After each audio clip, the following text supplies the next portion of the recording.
So let's do one thing. Since many of you weren't able to listen to everything that we discussed, I'll just give you a summary of what we had covered. Not much. It was around 15-20 minutes of discussion. So we'll just take a summary of that and then we'll proceed with the topic. So we started today's discussion with the connectivity projects between India and Bangladesh. I was explaining why the connectivity projects are important between the two countries. We were discussing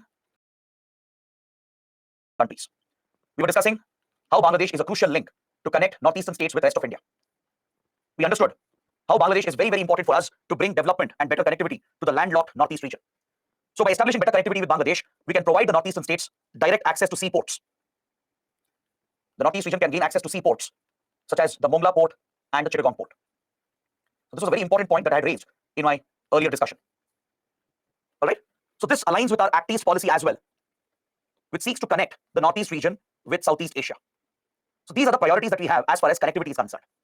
One is to create an alternate route to connect with northeast India, so that we can bypass the Siliguri corridor, which is a weak point for India. We can have alternate routes so that we need not depend entirely on the Siliguri corridor. And along with that, we can allow landlocked northeast region to have access to the seaports of Bangladesh, thus promoting growth and economic development opportunities. This fulfills the priorities of Act East policy as well, as it helps us connect with Southeast Asian countries. So that is why connectivity with Bangladesh has been very, very important. And we always requested transit access from Bangladesh. So obviously, to execute these connectivity projects, to link our roadways, to link our railway lines, to link our inland navigation routes, Bangladesh had to give the permission. But previously, when hostile governments were there, when Bangladesh was under military rule, when it was under the BNP government, both were hostile governments to India, they never gave transit access to India. But now, after 2009, thanks to Prime Minister Sheikh Hasina and the friendly Awami League government, India has got transit access, and today we both are working together to connect the two countries. It's not just India which benefits from these connectivity projects, even Bangladesh will benefit. Bangladesh has a lot of economic dependency on India. So when you have better connectivity, automatically it creates opportunities for growth and development. So that is why even Bangladesh has shown interest to link our roadways, our railway lines, and link our inland shipping routes. Is that clear? So this has been a priority initiative in our bilateral relationship. So to take forward the connectivity projects, we have signed many important agreements. For example, when Prime Minister Modi visited Bangladesh in 2015, later when we had an interaction with Bangladesh in 2019, and last year as well in 2022, several important agreements have been signed to connect our road networks and railway networks. We have launched new bus services, new rail routes have been inaugurated that connect important centers like Kolkata with Dhaka. Today we have a direct railway link and even road connectivity between West Bengal and Bangladesh. There is a railway corridor running across the border, around the border area. It covers the whole northeast region, West Bengal and Siliguri corridor, which further branches out to connect with Bangladesh. There are routes from northeast India as well, from Assam, from Meghalaya, Tripura and Mizoram that connect with Bangladesh. So this is how Bangladesh can play a role in connecting northeastern states with the rest of India. We have played a role in developing the Mongla port and Chittagong port. This is where we face some competition from China. China has been a major investor, and China has developed the Chittagong port. Chittagong port is one of China's biggest investments in the region. But India is also not far behind. Even we are in competition with China here. India also has access to the Mongla and Chittagong port, and it helps us in connecting the northeastern states with Bay of Bengal. The landlocked northeastern states can gain access to seaports, and thus they can connect with Bay of Bengal. Now, this is very, very important to boost the economic opportunities in northeast India. So to execute some of these connectivity and infrastructure projects, India has given a concessional loan of $2 billion. India has extended a line of credit of $2 billion so that Bangladesh can invest the money in infrastructure projects to connect with India. So this is the kind of assistance we have given to Bangladesh. We have funded many key projects. We have arranged a concessional loan facility of $2 billion of line of credit, and we are working with Bangladesh to connect our important connectivity and trade routes. Now let me show you some important maps that we had seen. These maps will help you understand the kind of connectivity projects we are working on. You can see the railway links in these two maps. You can see the direct railway link from Kolkata to Dhaka. You can see a railway corridor running across the Bangladeshi border and connecting with Bangladesh from both the sides. This rail route runs through the northeast region, covering Assam, Tripura, etc., and it connects back with Bangladesh. So it basically creates an entire circuit. So from Tripura as well, there is direct connectivity from Meghalaya, Assam. Direct connectivity has been established, and via West Bengal, direct connectivity has been established. Similarly, the road projects have been linked. We have many buses running between the two countries today. From West Bengal, Tripura, and Meghalaya, there are direct buses running between the two countries. It allows for the movement of trucks as well. Trucks which carry goods and cargo can also move around between the two countries. So this road and rail connectivity has been crucial for the local economy. We have taken up a project to establish a rail link from Tripura to Akura, a direct railway line which has been completed recently, and it's a vital link between northeast India and Bangladesh. Similarly, we have been linking our inland shipping routes. We are linking our waterway networks. Waterways can be very efficient form of transportation, especially to move cargo, to move goods around, to move heavy equipment and raw materials. Inland shipping is considered as a very efficient method of transportation. So India has important national waterway networks. For example, we have a national waterway on the Ganga River. We have linked this with the inland shipping routes of Bangladesh. We have an important national waterway on the Brahmaputra as well. This has been connected with the inland shipping routes of Bangladesh. Then we have the Barak River, which is a major river in northeast India. And even on the Barak, India has built a national waterway. So we have linked these national waterways on the Ganga, Brahmaputra, and the Barak with the inland shipping routes of Bangladesh. This allows goods to be transported from northeast India to rest of India. It allows for heavy equipment to be moved from other parts of India directly to northeastern states, and we need not pass through Siliguri corridor. We need not depend on the Siliguri corridor and the difficult road route via the northeast region. We can directly transport the goods, raw material, and the equipment via the shipping routes that have been created. It allows the Northeast region to connect with the strategic ports of Mongla and Chittagong. They get direct access to the Bay of Bengal, as you can see here. Northeastern states can directly link with Bay of Bengal by connecting with Mongla and Chittagong port. So that is why these projects are absolutely critical. It's not just India which benefits from this, even Bangladesh will benefit. Bangladesh has a lot of economic dependency on India. There are some important check posts we have created, trading posts we have created along the border, such as Davki in Meghalaya, Sutarkandi in Assam, and the others. These are border trading points. We have set up integrated check posts, or ICPs, at Davki, Sutarkandi, and few other places that allows India and Bangladesh to trade. So Northeast region can directly send the goods it's produced to Bangladesh and procure the goods from Bangladesh as well. So that is how India has transformed the region through these connectivity projects. Bangladesh has been a key partner in these efforts, and thanks to a friendly government, we have been able to establish this connectivity with India and Bangladesh. Now, since we're talking about connectivity, there are a few other projects that we are involved in. Other than the bilateral projects, we are part of the BBIN corridor, which we studied in detail in previous classes. Bangladesh and India are key participants in this intra-regional trade framework. While talking about Nepal and Bhutan, I had explained in detail what is the BBIN corridor, right? So India, Bangladesh, Nepal, Bhutan were planning to connect and establish a motor vehicles agreement to allow the movement of goods between the four countries. But Bhutan stayed out of it. Bhutan did not join the initiative. Bhutan has not joined the initiative because of environmental concerns. Bhutan was worried that its pristine environment might be harmed if a lot of trucks and goods are allowed from India, Bangladesh, and Nepal, because Bhutan is very committed to protecting its environment. So on these grounds, on environmental grounds, Bhutan decided not to join the BBIN corridor. But however, the other three countries, that is Nepal, India, and Bangladesh, these three countries are proceeding with the project, and they have signed the motor vehicles agreement. They're establishing a framework and a route for free movement of goods and vehicles between these three countries. So as a result, Nepal can have port access. Nepal, which is also a landlocked country, can access the ports of India and Bangladesh via the BBIN corridor. So it's an important intra-regional trade framework that's promoting connectivity and trade opportunities between these countries. Other than BBIN, we are also part of an important regional grouping called the BIMSTEC. The BIMSTEC is a very important regional organization that represents a few South Asian countries and a few Southeast Asian countries. The BIMSTEC is a vital group that focuses on Bay of Bengal and how Bay of Bengal can form a link and a connection between South Asia and Southeast Asia. And both India and Bangladesh are key members of the BIMSTEC, and BIMSTEC is focusing on connectivity projects. So that is why I said that this is the right opportunity to talk about the BIMSTEC grouping. I told you that we'll slightly divert from the topic here and we'll focus on this grouping, that is BIMSTEC. Remember, we had done the same with SAARC. While talking about Nepal, Bhutan, and South Asia, we spoke about the SAARC grouping, which is focused on South Asian countries. Similarly, we have an important regional group called the BIMSTEC, which is mainly focused on Bay of Bengal. Of late, BIMSTEC has acquired a lot of significance, and hence it's very important for your prelims and your mains. So let's take a detailed look at what is BIMSTEC. Let's understand the history, the background. Let's talk about the current initiatives. Why is it the most important grouping in the region? Let's cover all these points. This grouping was established in late 1990s, and it was earlier known as BISTEC. This was the earlier name of the group. All right, it was established by signing the Bangkok Declaration. So this can be a very important fact for your prelims. BIMSTEC was established through the Bangkok Declaration in late 1990s. So the initial name of the group was slightly different. It was called BISTEC, and it was an acronym. It stood for the members, the names of the countries which are part of the group. So BIST stood for Bangladesh, India, Sri Lanka, and Thailand. These four countries came together to promote technical cooperation and economic cooperation between the countries. That's why it was called BISTEC: Bangladesh, India, Sri Lanka, Thailand, technical and economic cooperation. So this grouping was very unique because it included few South Asian countries and a few Southeast Asian countries. It was seen as a vital bridge, a link between South Asia and Southeast Asia by leveraging Bay of Bengal as a common connection. Now, when you look at South Asia and Southeast Asia, there is a land link offered via Northeast India and Myanmar. This is a land route to connect South Asia with Southeast. Right? If you look at the map, the Northeast region can connect with Myanmar and does connect South Asia with Southeast Asia. So essentially, the Northeast region and Myanmar, they are like a land bridge or a land link. All right. Similarly, Bay of Bengal can be a maritime link. Bay of Bengal is sandwiched between South Asia and Southeast Asia. So it can act as a maritime link connecting South Asian countries with Southeast Asian countries. So that is why this group has acquired significance. BIMSTEC brings South Asian and Southeast Asian countries together and focuses on land connectivity and also maritime connectivity. So earlier the group was called BISTEC, and later Myanmar also became a member. Myanmar also joined the group, and it became BIMSTEC. But even now, the name of the group was different. Even now, the name stood for the respective countries. It was still an acronym that represented the member countries. So BIMST stood for Bangladesh, India, Myanmar, Sri Lanka, Thailand, technical and economic cooperation.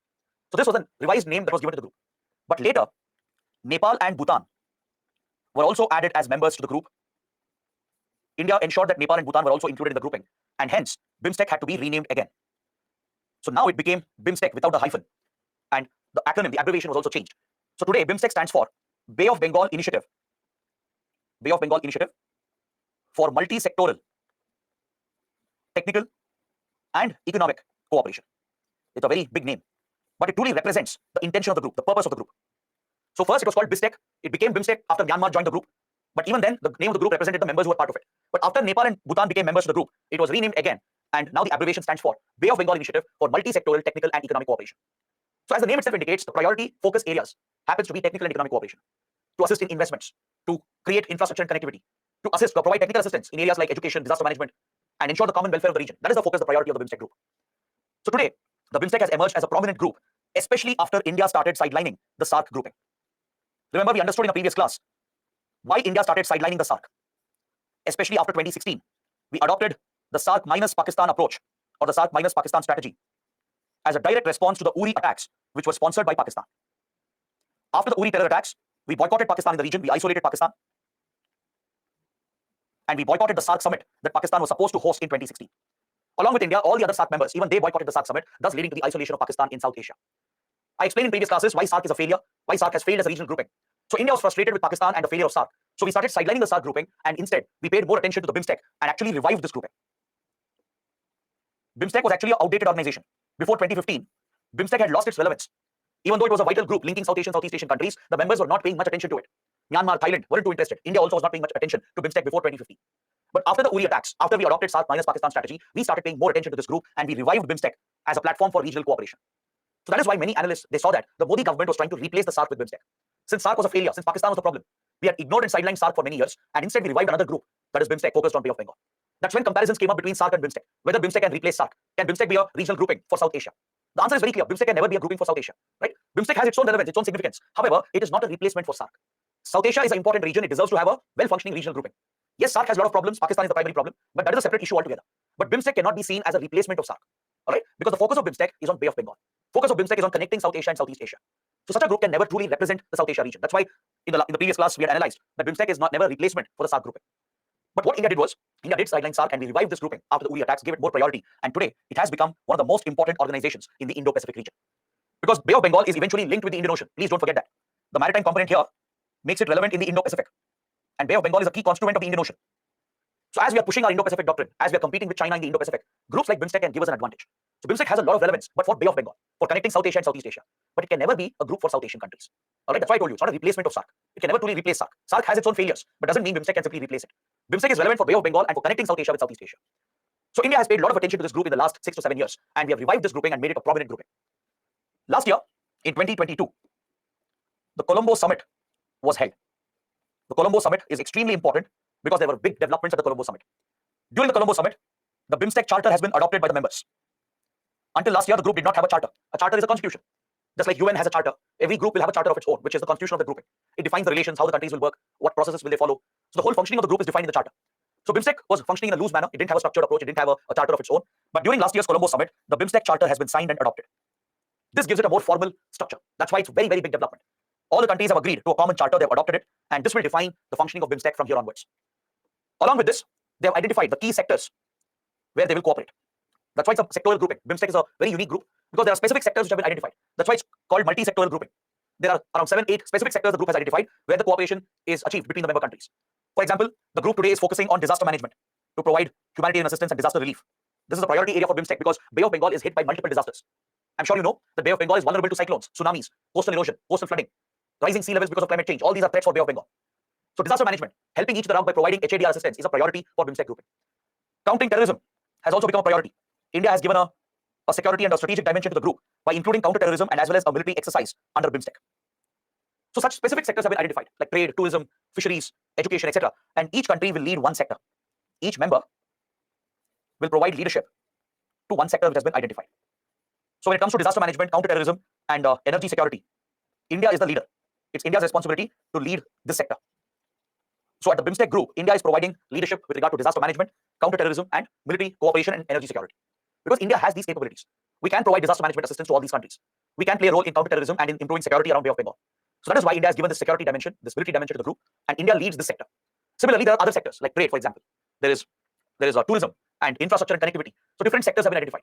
Education and healthcare. So each sector is led by one of the member countries. All right, they give leadership to that sector, and that is how the group functions. It functions on the basis of sectoral cooperation. This is something unique about the BIMSTEC grouping. It is structured in such a way that each country will lead one sector and the members will cooperate in these sectors. So it provides for sectoral cooperation. Then other than this, the BIMSTEC countries have adopted a master plan for connectivity at the Colombo Summit. Now this is a very, very ambitious project. The BIMSTEC members have adopted a master plan for connectivity, and around 300 projects have been chosen across South Asia and Southeast Asia.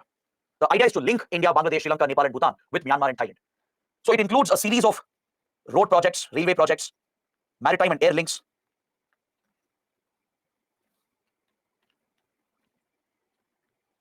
A few oil gas pipelines are also being proposed. So all such connectivity projects are being pursued by the BIMSTEC grouping under the Master Plan for Connectivity.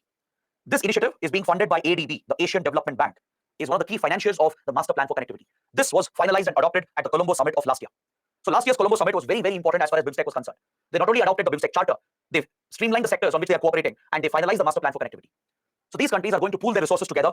They will get access to funding from Asian Development Bank. Even World Bank is very interested to fund these projects, and they'll be taking up a series of connectivity projects linking South Asia with Southeast Asian countries. So many projects between India, Bangladesh, India, Myanmar will also get covered under this initiative. Many connectivity projects between India, Bangladesh, connectivity projects between India, Myanmar, they will also be covered under the Master Plan for Connectivity. Is that clear? In the next chapter, we will take a look at the key connectivity projects that we have with Myanmar. There are some important road and railway projects. I will talk about them in detail. So these projects will be eventually part of the BIMSTEC Master Plan for Connectivity. So the whole idea here is to bring South Asian and Southeast Asian countries together. This is the purpose of BIMSTEC. And it uses Bay of Bengal as a maritime link and connects Northeast India with Myanmar to create the land link. These countries are working together to promote technical economic ties between them, to boost growth, and there is even a proposed FTA. India proposed a free trade agreement for the BIMSTEC countries. During Colombo Summit, the proposal was brought up by Prime Minister Modi. So India wants to truly integrate the region by improving connectivity, by reducing the barriers present along the borders. We want to bring these regions together to promote regional trade, to integrate the economies, and we even plan to have a free trade agreement, and the idea was suggested by Prime Minister Modi. So going forward, BIMSTEC countries are going to negotiate a potential FTA. So that is something you need to watch out for. So all these points I've mentioned here, they are very, very important for your prelims. Very important for your means. The analysis part, especially the comparison between BIMSTEC and SAARC, is very important for your means. You can definitely expect a question comparing BIMSTEC with SAARC. So if you're aware of all these points that I've discussed, it is more than sufficient. So this also explains the connectivity projects and the connectivity initiatives involving India and Bangladesh, because both are key members of the BIMSTEC grouping. Now coming to the defense security relations between India and Bangladesh. In the last class, we spoke about the border security challenges that we face from Bangladesh. I had highlighted the problem of illegal migration, the presence of safe havens for insurgents in Bangladesh, the presence of organized crime, especially the smuggling of drugs, arms and weapons, fake Indian currency notes, cattle smuggling. All these are major security problems that we have faced along the Bangladesh border. Several insurgent groups and as well as terrorist outfits, which are supported by Pakistan, they have found a shelter, a safe haven in Bangladesh. This has always been a concern for us. Groups like Lashkar-e-Toiba and Huji, Harkatul Jihad Islami, these groups have carried out many attacks against India by using Bangladesh as a base. Bangladesh has been used as a base by these outfits to target India. Now this is of great concern for us. Of late, global terror outfits like Al-Qaeda and Islamic State have started gaining more significance. They found a stronger support base in Bangladesh. Some of the radical groups like the Jamaat-e-Islami, it's a radical student organization in Bangladesh. It has had links with Al-Qaeda, Islamic State, and the Pakistan-sponsored terror outfits. So these are the various challenges that we face. The cross-border threats related to terrorism, radicalism, and insurgency, Pakistan-sponsored terrorism against India, and the various other security problems, including organized crime like drug trafficking, arms trafficking, pumping of fake currency notes into India, etc. So to tackle these threats, today we have very close military and intelligence relations between the two sides. Our security forces, armed forces, collaborate with each other, we work with each other. Our intelligence agencies work very closely with Bangladesh. We share intelligence, if required, run joint operations as well. And that is how India was able to destroy the safe havens in Bangladesh. Thanks to Prime Minister Sheikh Hasina and the friendly Awami League government, Bangladesh helped India to destroy the safe havens immediately after coming to power. In 2009-2010, Bangladesh played a critical role in assisting the Manmohan Singh government to destroy these terror sanctuaries in Bangladesh. Under the then Manmohan Singh government, Indian forces and Indian agencies played an important role in working with Bangladesh to destroy many Northeast insurgent groups, such as ULFA, NSCN, and the others. So we have tackled some of the security challenges more efficiently in the last few years. Even organized crime has seen a slight decline. Illegal migration has seen a major reduction because today you have better border management. Since both India and Bangladesh are very friendly to each other, we collaborate, we work with each other, we help each other out. So today we have better border management between the two countries. So as a result, illegal migration has gone down, organized crime also has reduced compared to what it was before. It's not come to an end, but definitely the scale of illegal migration and the level of organized crime has gone down along the border. Because see, Bangladesh is also developing at a very rapid rate. It was a least developed country. Now it is being designated as a developing nation by the World Bank. Very soon, Bangladesh will make the transition. It will be formally recognized as a developing country from a least developed country. So as the economy of Bangladesh has improved, automatically some of these threats are being handled. Today there are better job opportunities in Bangladesh. There are better human indicators, development indicators in Bangladesh. So Bangladeshis don't have the same desperation, the same urge to cross into India illegally, to find jobs in India, to find a better livelihood in India. Right? So this has acted as a natural defense against illegal migration. It has helped in bringing down illegal migration. It has helped in tackling organized crime as well, because we have improved our border security and border management, and we are cooperating with each other. So that is why security relations with Bangladesh is extremely important. We have counter-terror initiatives, intelligence sharing and cooperation. We even have a joint military exercise called Sampriti between Indian Army and Bangladeshi Army. The two armies, they conduct a joint military exercise called Sampriti. Please remember the name of this exercise. So defense security relations have become a priority. We have even considered supplying weapons to Bangladesh. Now this is where we face a challenge from China, because China has already become a key supplier of weapons to Bangladesh. This is one area of competition. China has gained a lot of strategic advantage in Bangladesh, not just by investing in projects, not just by taking up economic investments, but it has also become a key supplier of weapons to Bangladesh. So this is something India would like to counter, and even India is considering the possibility of supplying weapons to Bangladesh. All right. So that's why security defense relations are very important, because we do share a strategic relationship. Now coming to the economic relations, Bangladesh is the biggest trade partner of India, in South Asia. Please remember this point. It's very, very important. This is the biggest trading relationship in South Asia. Even for Bangladesh, it's the biggest trading relationship. All right. So there are a lot of exports and imports between the two countries. India and Bangladesh have a very vibrant trade and economic relationship. Bangladesh produces several important goods and commodities, especially textiles. Bangladesh is a global leader in textiles. I'm not sure if many of you know this. Most of your global brands, all your luxury clothing brands, apparels, most of it are produced in Bangladesh. Be it Adidas, Puma, even the luxury brands, right? Be it H&M, Zara, everything. Most of them have their factories in Bangladesh. They source the material from here. Most of it is produced here in Bangladesh. So textiles, then jute is a major producer of Bangladesh. Rice, it's a major rice producing country. And fish, especially the Hilsa fish, which is a staple in Bengali cuisine. Now this is something we share with Bangladesh. The Hilsa fish is the lifeline of Bengali diet. Any Bengalis in the class here would know what I'm talking about. In India, we are facing a shortage of the Hilsa. In India, there's been an overexploitation of the Hilsa fish, and there's a shortage. So we import Hilsa fish from Bangladesh. So Bangladesh is a key supplier of Hilsa fish, which plays a critical role in the economy of West Bengal. So there are a lot of products. So Bangladesh is a key supplier of Hilsa fish, which plays a critical role in the economy of West Bengal. So there are a lot of products that we procure from Bangladesh: textiles, jute, rice, fish, etc. Similarly, India also exports several essential commodities to Bangladesh, be it food items, drugs, fuel, engineering equipment, industrial components. All these are major exports of India, along with a lot of agricultural exports. So both the countries have a vibrant trading relationship. This is the biggest trading relationship in the South Asia region. Understood? However, there is a big trade deficit against Bangladesh. Since Bangladesh is more dependent on India, since it procures a lot of essential items from India, India enjoys a trade surplus, but Bangladesh has a trade deficit. And there are many barriers to trade. There are a lot of non-tariff barriers, which has been impeding the trade opportunities. Is that clear? So this is something that both countries are trying to address. There's a lot of potential here to scale up this economic relationship. That's why during last year's visit of Prime Minister Sheikh Hasina, both the sides have proposed a possible free trade agreement between India and Bangladesh. They're considering a separate FTA between the two countries. The idea was discussed last year when Sheikh Hasina visited India. Is that clear? So there is a proposal to work out a free trade agreement between India and Bangladesh, because it will help address the trade deficit which is affecting Bangladesh. Usually any trade relationship should be balanced. The trade deficit should be within reasonable range. But here the trade deficit is largely favoring India. India has a huge trade surplus. So that is never a healthy and equal relationship. So this is something we want to address. We want to boost Bangladeshi imports into India and further take forward the bilateral trading relationship. We want to address all the barriers to trade. When it comes to barriers to trade, there can be two types of barriers. You will have tariff-based barriers, which is basically related to taxes. All right. And the other type of barrier to trade is your non-tariff barriers. In any trading relationship between any two countries, these are the two types of barriers to trade. One is tariff-based and the other is non-tariff-based. Tariff-based is nothing but all barriers related to taxes, custom duties, import duties, countervailing duties, right? There are a lot of taxes that are imposed on products which are imported. If these taxes are very high, it will automatically discourage the trading relationship. So tariff-based barriers are addressed through a free trade agreement. The primary purpose of any FTA is to reduce the tariffs, to reduce the taxes. Sometimes it provides duty-free access. Taxes are sometimes abolished entirely between two countries if the FTA is well negotiated. Is that clear? For example, we have signed an FTA with Australia and with UAE last year. To these FTAs, we have given duty-free access to both the countries. For most of the products, taxes are being completely eliminated. They're being brought to zero. So there is free trade between India and UAE and India and Australia. So that is how FTAs help in addressing the tariff-based barriers. It can bring down the taxes. It can sometimes reduce it, make it zero, providing for duty-free access. But non-tariff barriers requires a much larger intervention. Non-tariff barrier is any barrier to trade which is not related to taxes. All right? Any barrier which is affecting trade other than taxes is non-tariff barrier. This could be the visa immigration policies of the two countries, the various laws and regulations that both countries have, the infrastructure and connectivity, the presence of checkposts and border trading points, modern trading facilities. All these can be non-tariff barriers. Is that clear? If visa immigration policy is very strict, it will affect the movement of people. It will affect the movement of businessmen, traders, and investors.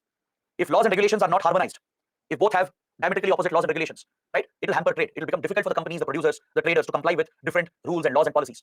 So it's always better to harmonize your laws and regulations and have a similar framework, so it's easier for the manufacturers, the distributors, the traders to follow these laws and regulations. You also need the right infrastructure, the right connectivity. You need modern ports. You need better airports and seaports and land ports. You need better checkposts to quickly move the goods around, right? Because checkposts can lead to delays. If checkposts do not have the good infrastructure, they'll waste a lot of time in checking the goods, in verifying the movement of the goods and people, and in imposing the taxes. That is why it's important to create modern checkposts such as ICPs or integrated checkposts. Is that clear? So India is focused on establishing such ICPs. We want to create integrated checkposts where all the essential services for trade is provided under a single terminal. especially at the land ports, all services can be provided under one single terminal. All the security agencies, the tax-related authorities, revenue officials, custom officials, all the security intelligence agencies, etc., they'll all be present under one single terminal, and they can quickly check and verify and impose the taxes and laws on all the goods and the people and provide for the quick movement. We have one such ICP with Pakistan at the Wagah Atari checkpost. I'm sure some of you would have heard about it. At the Wagah Atari border, which is very popular, we have an integrated checkpost with Pakistan. All right? It provides for quick movement of goods and people because all facilities are given under a single head. It provides for quick transaction, quick movement of the people and goods, and the checks are speeded up to allow for the faster movement of people and goods. So similarly, we are setting up ICPs with Bangladesh. They're already operating. All right. We have proposed a special economic zone where Indian companies can invest in Bangladesh. This will bring foreign investment, FDI, into Bangladesh. That will help bridge the deficit. It will help in bridging the trade deficit of Bangladesh. So special economic zone has been proposed where Indian companies, large Indian companies, are going to invest. And these ICPs that I was talking about, the integrated checkpoint, special economic zone has been proposed where Indian companies, large Indian companies, are going to invest. And these ICPs that I was talking about, the integrated checkposts, they have come up across important locations such as Petropol in West Bengal. It's an important land port of India and Bangladesh. Important companies, large Indian companies, are going to invest, bridging the trade deficit and goods, and the checks are speeded up to allow for the faster movement of people and goods.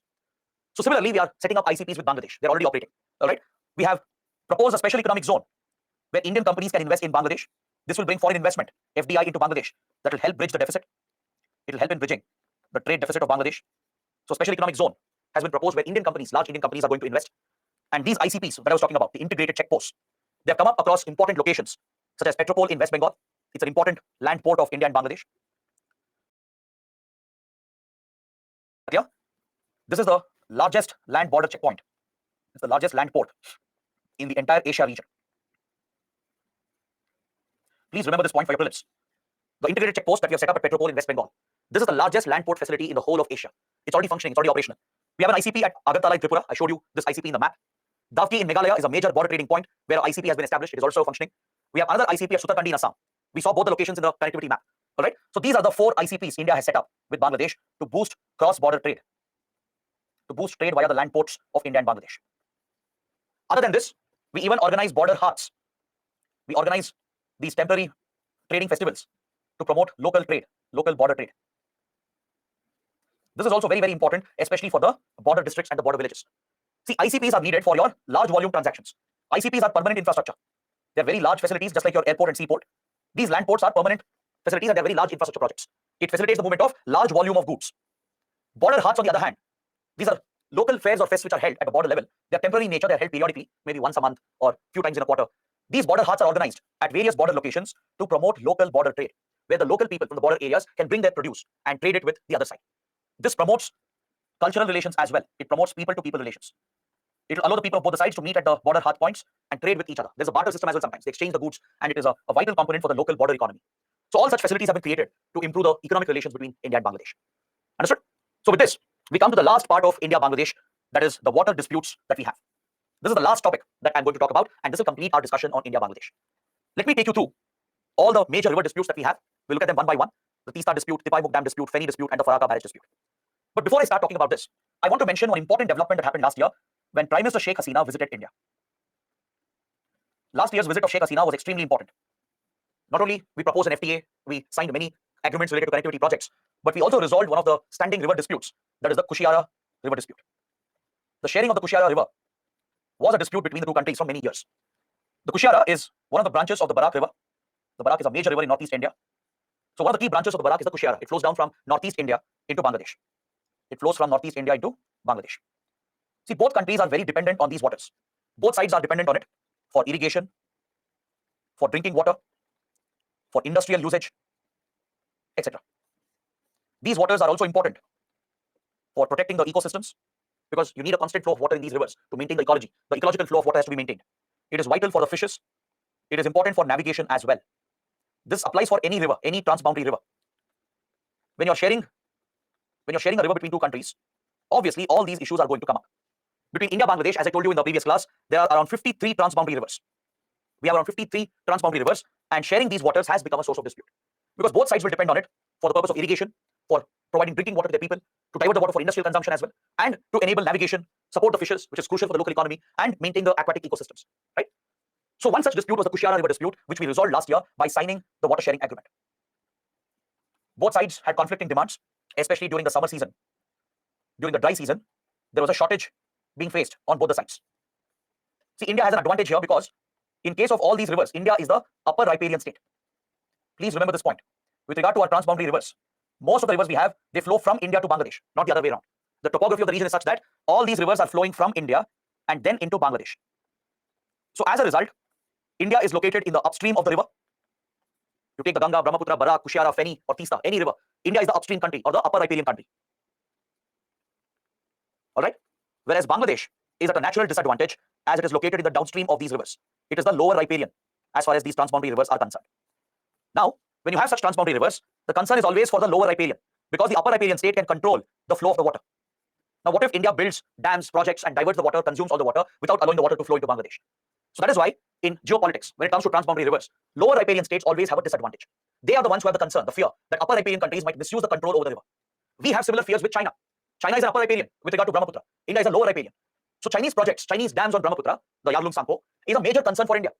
So similarly, Bangladesh has the same concerns, and we resolved the Kushiara dispute last year by signing a water sharing agreement. It provides for a fair division of the waters to support both India and Bangladesh.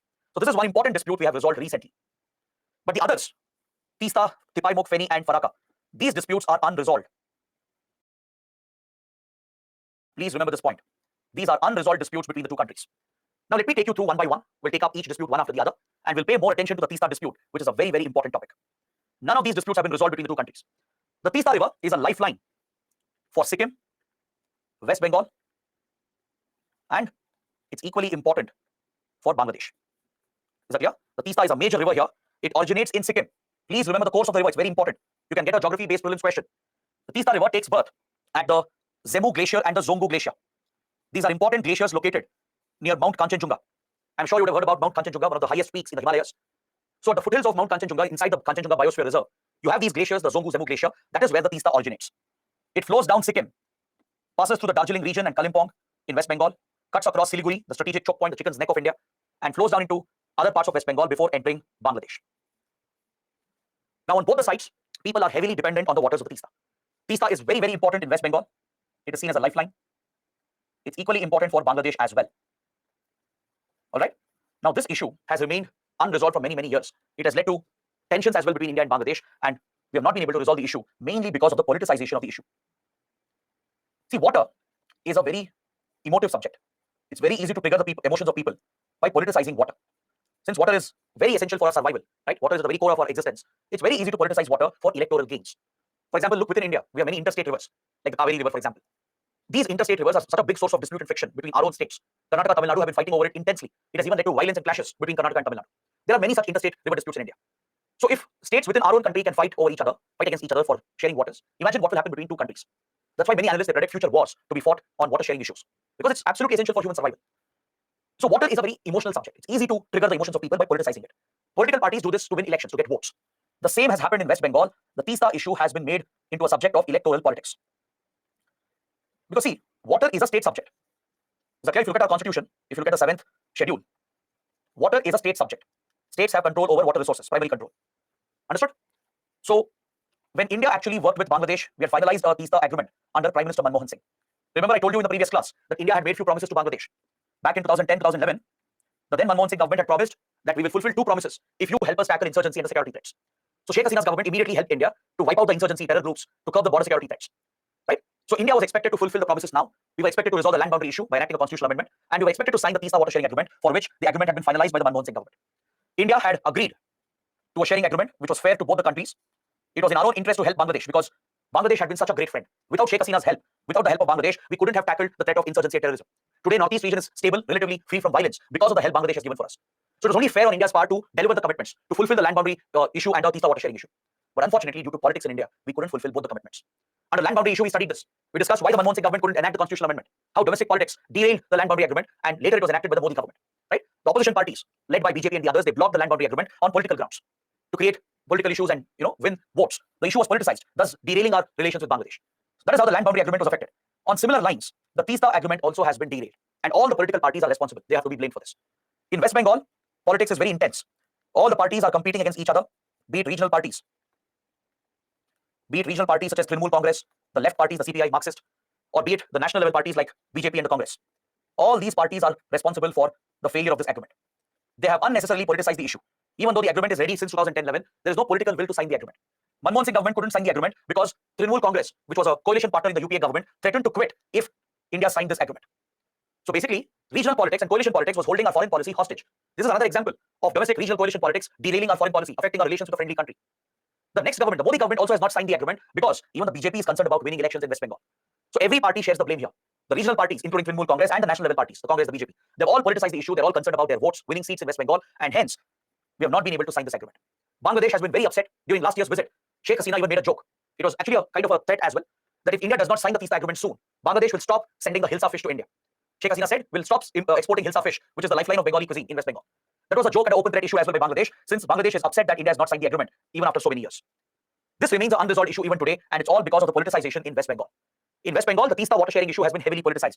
Even though the agreement is a fair agreement, it fairly divides the waters for both sides. But unnecessary politicization has been done by all the political parties to create their own vote banks to win elections. And this has been derailing the TISA water sharing agreement.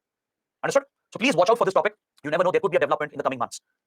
The Manmohan Singh government had the agreement ready. The Modi government also has considered it. But due to the regional pressure, the political pressure, both the governments couldn't go ahead and sign this agreement. So in the coming days, maybe if things get better, it is possible to resolve the issue by signing this agreement. The next issue is the Tipaimukh Dam dispute. Tipaimukh is a proposed dam by India on the Barak River. As I told you, the Barak is a major river of northeast India. It is seen as a lifeline of the northeast region. There is a national waterway on the Barak River as well. It flows via many northeastern states, including Assam, parts of Nagaland, Manipur, and Mizoram. It has its branches and tributaries across the region, but it primarily flows down from Assam into Bangladesh. Is that clear? In Bangladesh, it splits into two branches. It has two distributaries here, the Surma and the Kushiara. This is the agreement we signed last year, sharing of the Kushiara waters from Barak to Kushiara. All right. But on this river, we have proposed a dam over here called the Tipaimukh Dam, right before the river crosses into Bangladesh. India wants to build the dam to provide better facilities in northeast India, to provide for irrigation, drinking water, etc. But Bangladesh is worried about the diversion of the water. It is worried about water shortage. It is worried about possible droughts and floods because of such dam projects. Since India will control the flow of the water through the dam, Bangladesh has these concerns as it is a lower riparian state. So that is why Bangladesh has opposed the Tipaimukh Dam on the Barak River. It's supposed to come up right before the border, and this could affect water flow into Bangladesh. That is the concern of Bangladesh. India wants to proceed, we want to go ahead, but Bangladesh has been objecting, and the issue remains unresolved. We still haven't found a solution to this. All right. Next is the Feni River dispute. The Feni is another major river in northeast India. It flows down from Tripura into Bangladesh. It flows down from Tripura into Bangladesh. The Feni is also very important for drinking purposes, industrial purposes. Because see, there is a major industrial center in Tripura called Sabroom, the Sabroom town. It's an industrial cluster located very close to the Bangladesh border.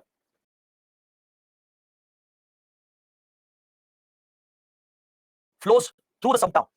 India has a lot of plans, ambitious plans, to turn Sabroom into a major industrial center. We want to make Sabroom an industrial hub so that it can connect with Southeast Asian markets. We want to boost economic activities in the region by creating a massive industrial hub, including special economic zones at Sabroom. And this is a mega project for India. We want to connect Sabroom with other key centers in Southeast Asia, in Thailand, in Myanmar, in Malaysia, etc. This obviously requires a lot of water supply. To meet the needs of the Sabroom town, drinking water, industrial water has to be arranged. So we have planned many projects on the Feni River. We have built a bridge. There are some dams which have been proposed, canals which have been taken up. All these projects have been opposed by Bangladesh because Bangladesh is worried it might affect the flow of water in its river. It could affect the operations of Chittagong port because the river feeds the Chittagong port. It could be one of the connections between Tripura and Chittagong. So Bangladesh has these concerns, very genuine, very serious concerns. So Bangladesh has been opposing India's projects at Sabroom and the projects that we have taken up on the Feni River. Is that clear? It's a long-standing dispute. Actually, in 2019, the Union Cabinet has approved the withdrawal of the Feni water between the two countries. A water supply scheme for Sabroom has been approved, which takes into account the sharing of the water with Bangladesh. But Bangladesh is opposing it. It's concerned that the industrialization of Sabroom could lead to overconsumption of the Feni River by India.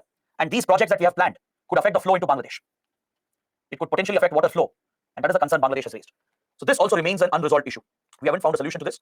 Every time Bangladesh keeps raising the issue, keeps objecting to this Indian project. Then finally, the Farakka barrage issue over the Ganga. Every time Bangladesh keeps to this Indian project. Then finally, the Farakka barrage issue over the Ganga river system. The Farakka barrage is a very, very important project for India. You can see over here, this is where Farakka barrage is located. The Farakka barrage was built for a specific reason, to divert the waters of the Ganga into the Hooghly River so that silt deposition at the Kolkata Haldia port can be easily removed by the fast flowing water. So the Kolkata Haldia port, these are major port facilities of India. It's one of the biggest ports of India. It's a major port that links us with Bay of Bengal. But shipping here gets affected because of heavy silt deposition, sediment deposition. As you know, Himalayan rivers, they bring a lot of sediments. The deposition here affects the shipping channels. The depth of the shipping channels gets reduced. So every now and then the silt has to be removed. If you try to remove this manually through dredging, dredging is an exercise through which silt is removed. removing silt and sediments through dredging is very expensive. It's time consuming. It's harmful to the environment as well. So dredging is not a viable option. It's very expensive. We have to do it frequently. It's very hard effort as well. Involves a lot of manual work, physical work, and it could damage the environment. So what India has done, we have found a natural method to flush the silt out. We have diverted some of the excess water from the Ganga, from the fast-flowing water rivers, through the Farakka barrage into the Hooghly River, which runs dry during the summer season. This additional flow of water, it pushes the silt out into Bay of Bengal. The fast-flowing surplus water is diverted into the Hooghly, and this water, excess water which comes in, pushes out the sediment, the silt naturally into the Bay of Bengal, thus clearing the shipping channel for the Kolkata port. Is that clear? The shipping channel gets cleared. Otherwise, if silt is deposited, large ships cannot navigate. They won't be able to enter the port region. So that is why Farakka barrage is critical for India. It's vital for maintaining the water flow. Large ships in the summer season from the Ganga, from the fast-flowing water rivers, to the Farakka barrage into the Hooghly River, which runs dry during the summer season. This additional flow of water, it pushes the silt out into Bay of Bengal. The fast-flowing surplus water is diverted into the Hooghly, and this water, excess water which comes in, pushes out the sediment, the silt naturally into the Bay of Bengal, thus clearing the shipping channel for the Kolkata port. Is that clear? The shipping channel gets cleared. Otherwise, if silt is deposited, large ships cannot navigate. They won't be able to enter the port region. So that is why Farakka barrage is critical for India. It's vital for maintaining the water flow in Hooghly and for maintaining operations at Kolkata port. It is also important for irrigation, drinking water, right? All the regions here, including Kolkata, they receive water supply through the Farakka barrage, right? Parts of West Bengal, Bihar, they are dependent on Farakka barrage for irrigation and drinking purposes. But this barrage has caused problems for Bangladesh because, again, water flow has been diverted. Bangladesh is concerned about the shortage it is causing. It affects the crops in Bangladesh. It has led to a lot of pollution on the Bangladeshi side because if water flow is compromised, obviously pollution also increases in the river. There is a lot of saline deposition which has increased in the agricultural fields of Bangladesh due to the inadequate water flow. So cultivation in Bangladesh has been affected. The two important crops like rice and jute, paddy and jute cultivation has been affected according to Bangladesh. It has affected the availability of fish and has affected navigation as well, according to Bangladesh. So that is why Bangladesh is opposed to this project. Even though we signed the Ganga Water Sharing Treaty in 1996, it has not resolved the issue, and Bangladesh wants India to find a solution to the Farakka barrage dispute. It remains an unresolved issue even today. We have signed the Ganga Water Sharing Treaty, but this is not helpful to resolve the Farakka barrage issue. India is not willing to renegotiate. We are not ready to discuss the Farakka barrage issue, but Bangladesh keeps pushing it as it has a huge impact on Bangladesh. It has an economic impact and ecological impact. So that is why Bangladesh has raised this dispute, but India is not willing to consider this. So that's why it remains a standing dispute which is unresolved even till date. All right. So these are the major river disputes that you should be familiar with. The Teesta, so that's why it remains a standing economic impact and ecological impact. So that is not willing to consider this. So that's why it remains a standing dispute which is unresolved even till date. All right. So these are the major river disputes that you should be familiar with. The Teesta, Tipaimukh Dam dispute, Feni dispute, and the Farakka barrage dispute. And last year's Kushiara water sharing agreement. If you know this, it is more than enough for India Bangladesh. You can get a mains question on this. UPSC could ask a separate question just on the transboundary rivers and the river disputes between India and Bangladesh. You can expect prelims questions as well on the Teesta or Barak or the Feni or the Tipaimukh Dam. You should know where they are located. This basic information that we have discussed, the analysis, it's more than enough. Don't go beyond this. Just focus on current affairs to see if there are any further developments. Other than that, what we have covered here is more than enough, and this brings my discussion on Bangladesh to a complete end. It's a big chapter, as I told you, because obviously Bangladesh is the most important neighbor for us in our neighborhood. So we have covered every topic, every aspect of this relationship. Don't go beyond this. Whatever we have discussed, along with this, the current affairs, that is more than enough. Clear? Now let's take a short break. Let's take a 15 minutes break. It's 7:50 right now. Don't worry, I'll resolve all the questions you have, and after that, we'll start with the next chapter, that is India-Myanmar relations. So see you back at 8:05.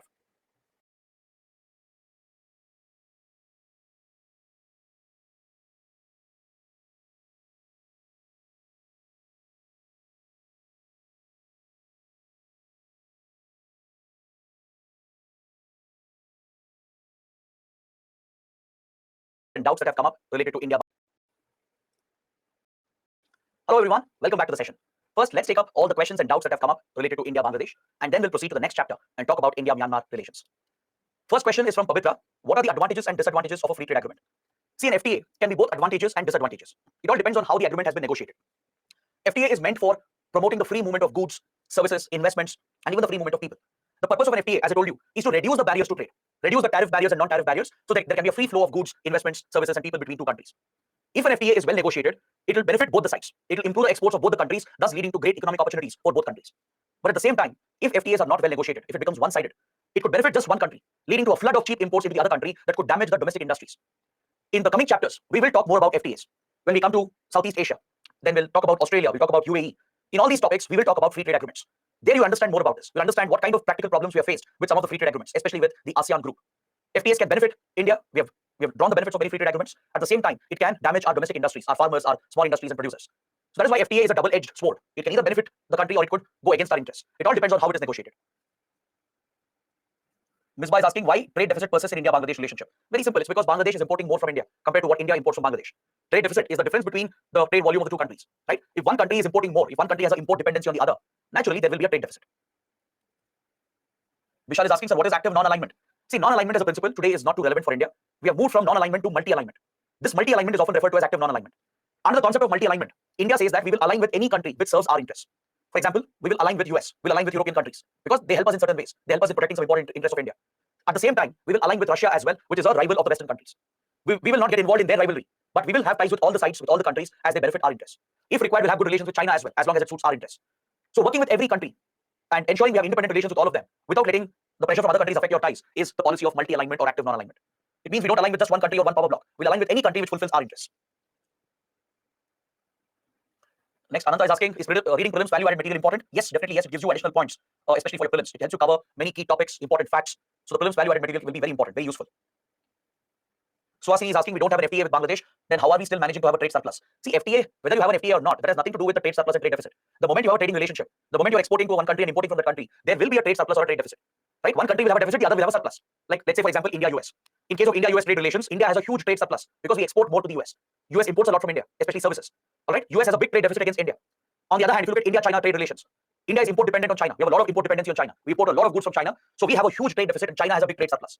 FTA has nothing to do with that. All right? FTAs will help in streamlining the trade relationship. When you improve the opportunities for both the sides, when you increase exports from both the sides, that will automatically take care of the deficit. All right? So India-Bangladesh have a deficit because Bangladesh is dependent on India. It imports a lot of goods from India. Anusha is asking, can you please explain Farakka barrage importance from India's point of view? See, Farakka barrage is important for India, mainly to keep the Kolkata port operational. Or else, the silt, the sediment which gets deposited in the channels, it will block shipping. It will prevent the movement of heavier ships because the channel depth reduces when the silt and sediment keeps depositing at the bottom. So removing this through dredging is very expensive, very tiring as well. It takes a lot of manual physical work and it is damaging to the environment. So you can't physically clear the silt. It's very expensive and intensive exercise. So what we have done is we have diverted the waters of the Ganga by using the Farakka barrage, and the excess water which flows at a faster rate pushes the silt and sediment naturally out into Bay of Bengal. So Farakka barrage is crucial from our point of view to keep Kolkata port operational. Plus, the water which we are storing as well is being used for irrigation, drinking water, etc. And this is affecting the flow into Bangladesh. Aditya is asking, giving away territory to another country requires which type of majority? It requires special majority. I told you this point when we spoke about the land boundary agreement. When India is ceding territory to another country, it requires a constitutional amendment with special majority.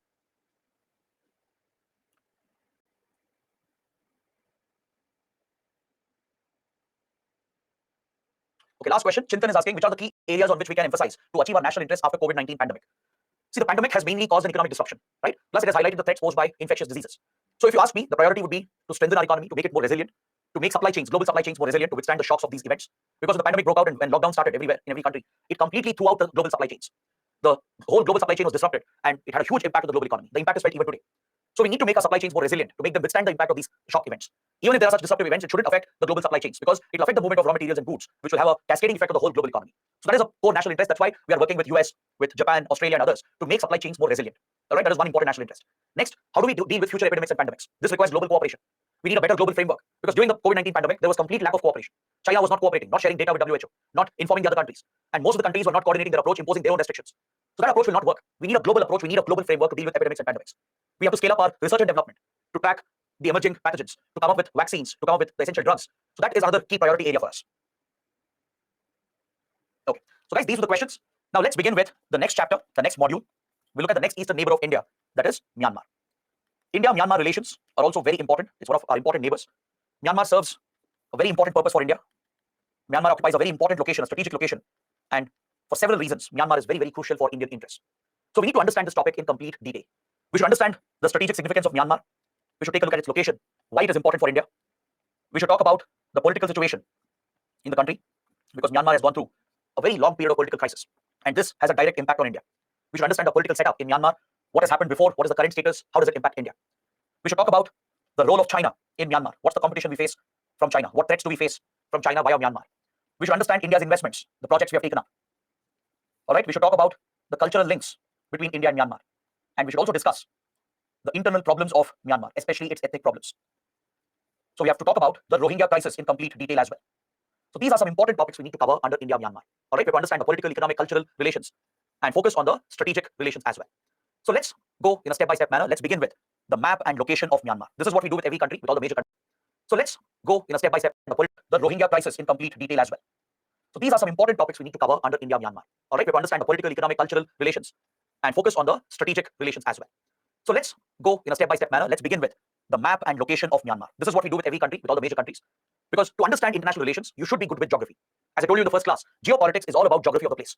The physical geography and the human geography of a place directly influences the politics and the international relations of that place. So you can never understand the relationship thoroughly if you're not good with the geography of the place. That's why in every chapter I'm trying to show you the detailed maps, trying to explain the location, the strategic location of these countries. So when you look at Myanmar, there are some important points that come to our mind. I'm going to highlight the key points, around 4 to 5 points. I want you guys to write it down. It's very, very important. It helps you understand why Myanmar is a crucial neighbor of India. All right. The first thing that comes to my mind is that Myanmar is a land bridge, as we discussed in the previous chapter. It's a land bridge connecting India's northeast. It connects India's northeast with Southeast Asia. Because please remember, Myanmar is not a South Asian country. Myanmar is a Southeast Asian country. All right. And we have a dedicated policy towards Southeast Asian countries called the Look East, Act East policy of India. It's a priority foreign policy initiative of India to improve our relations with Southeast Asian and East Asian countries. So our Look East, Act East policy begins from Myanmar. The Look East policy that existed before and the current Act East policy. It begins from Myanmar because Myanmar is a land bridge. It physically connects, it literally connects Northeast India with Southeast Asia. If we capitalize on this connection and execute some important connectivity projects, then India can directly connect with many Southeast Asian countries. From Vietnam to Thailand to Singapore, we can directly connect with all these countries via land route, which can be a huge boost for economic activities in the region, especially for the development of Northeast India. For the development of Northeast India, this is extremely important. This is the second priority for us, developing the Northeast region. The development of Northeast India is linked to stability in Myanmar. All right. If we have to tackle all the security problems, the insurgency, the border security threats, then Myanmar is very, very crucial for us. Because many Northeast insurgents, they have found a safe haven in Myanmar. They have connections on the other side of the border. There are many indigenous tribes in Northeast India which share links, cultural, familial links with other tribes on the other side of the border. For example, the Nagas of India are connected with the Nagas of Myanmar. The Naga ethnic group, they're not just found in India, in Nagaland, Assam, Arunachal Pradesh, and Mizoram. They're also found in parts of Myanmar. There are many subgroups of Nagas, and they're found in Myanmar as well. So Naga insurgents have often found support on the other side of the border from the subgroups of Nagas. The Mizos, for example, they are linked with the Chin community of Myanmar. The Mizos and Chins are interrelated. So this connection between ethnic communities, this is a key aspect of our cultural links. It represents the cultural links between the two. At the same time, some of the insurgents have easily secured cross-border support. The cross-border support for insurgency has been a major concern. Even if Myanmar's government and army are not supporting the insurgents, the local ethnic groups, the tribes which are connected with Northeastern tribes, they have extended support. They have sheltered some of the insurgents and extremists, which has become a very serious security challenge for India. Many insurgent outfits, including NSCN, ULFA, the Kamtapur Liberation Organization, ATTF, NDFB, all these groups, they had found support inside Myanmar. Most of the Northeast insurgent outfits, they would easily cross over the border.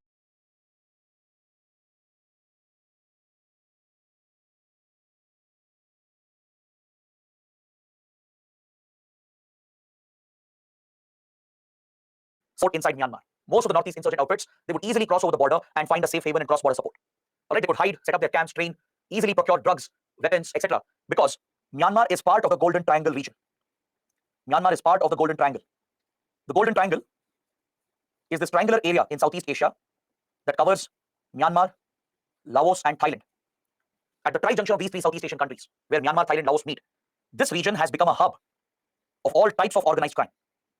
Organized crime is very rampant here, especially production and trafficking of drugs. It's one of the major global hubs of drug production and drug trafficking. And wherever drug production, drug trafficking is rampant, in those areas, arms trafficking is also very rampant. The region is affected by many other types of organized crime, including money laundering. There are a number of cyber criminal groups as well which operate over here. Since law and order has broken down in Myanmar and also the Golden Triangle, many cyber criminal groups have set up a base here.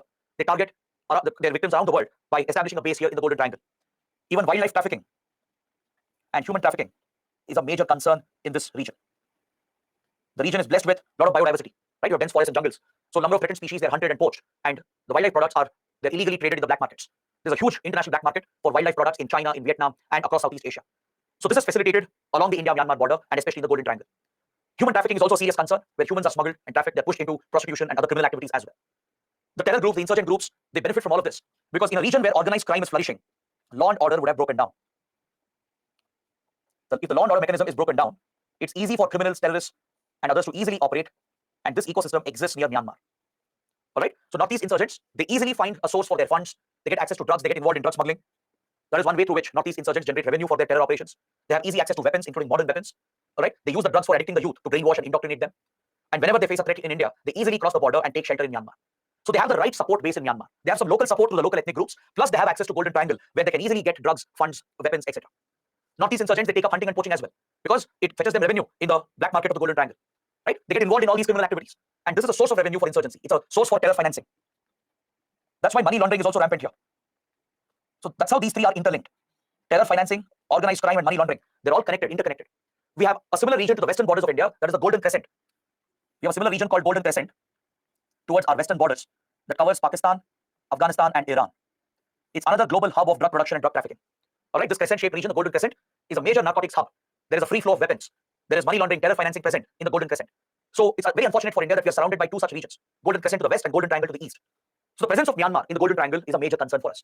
Because see, the border between India and Myanmar, which you see over here, this border is highly porous. It's a highly porous border. There are many gaps in the border here because of the complex terrain of the region. The geography of the region is very complex. This also plays a role. You have hilly mountainous areas, right? The extension of the Himalayas runs in a north-south direction here, creating a hilly mountainous range. You have dense forests, right? This region is known for very dense, thick jungles. Connectivity is a problem. Most of the regions are very remote. They don't have basic connectivity. So economic development is compromised. And this creates a base for extremist radical activities. Because in regions where there is no development, automatically extremism will start thriving. So the geography of the region, of the border especially, is very complicated, and the border is highly porous. So this enables the cross-border movement of insurgents and criminals. It's easy for the insurgents and the criminals to move around the India-Myanmar border. And this is a major security threat for India. Is that clear? Other than this, we have the Chinese factor. China is a dominant power in Myanmar. It is the most influential country in Myanmar. And after China, it is India. India is the second most influential country here. But China has often used Myanmar to wage its covert war against India. China has used Myanmar's territory to sponsor these insurgents against India. Many of the Northeast insurgent groups have taken financial support, weapons, and all forms of support from Chinese intelligence agencies. Since the 1962 war, China has been using Myanmar as a base to sponsor its covert war against India, to destabilize Northeast India. So many of these insurgent groups, including Nagas, the NSCN, ULFA, and few other groups, they have easily got support from Chinese intelligence, and via Myanmar, China has supplied funds and weapons to these anti-India terror outfits. Is that clear? So if you look at the border, the states which share the border include Arunachal Pradesh, Nagaland, Mizoram over here, and this is Manipur. These are the border states. Arunachal Pradesh, Nagaland, Manipur, and Mizoram, they share around 1,643 kilometers border, and it's a very complex border. The geography is very complex, very difficult. It's highly porous. So this enables the cross-border movement of terrorists and criminals, which is a major security threat in Northeast India. Understood? So this is the priority for India. The first priority for India, the first priority for us is to ensure stability in Myanmar, because Myanmar has gone through a lot of instability. We'll understand more about this as we proceed to the chapter. Myanmar has gone through a lot of political instability. It has seen many phases of political crisis. Currently, as we speak, Myanmar is going through a brutal political crisis. So the instability here affects India because when there is instability, when there is no stable, strong government, that is when law and order weakens. That is when criminals, terrorists, insurgents, and other hostile countries get a role to play. They can interfere, they can misuse the territory for their vested interests. So we have a priority here to stabilize Myanmar, to ensure political stability. We want to deal with the security threats, which is badly affecting Northeast India and the India-Myanmar border. This is a top priority for us, to deal with all the security threats posed by the insurgent groups, to tackle organized crime, and to ensure border security. The third priority here is to counter China, counter the Chinese influence. China has a lot of strategic and economic influence, and India wishes to counter the Chinese presence. Even India is very influential. We have a lot of strategic and economic influence, but China is way ahead of India, and that is something India would like to counter.